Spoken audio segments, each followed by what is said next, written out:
В банковата система има 77 милиарда лева във вид на депозити. Това един голям резерв ли е, който може да бъде използван за всичко това, което говорихме до момента?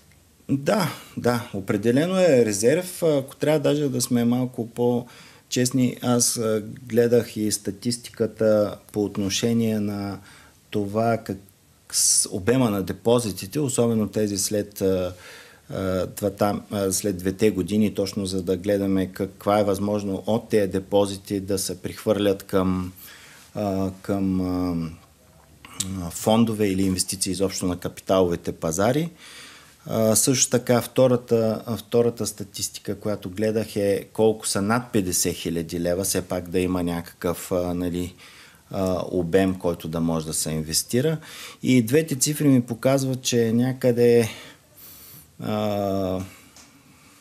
някъде обема, който може да се таргетира и да се цели, е между 13 и 40 милиарда. В смисъл, това са двете цифри. Консервативно може 13 милиарда да се гледа, оптимистично 40 милиарда, защото другите са повече по-кратки депозити. Приемаме, че са точно в този спестовен елемент, бели пари за черни дни и така нататък.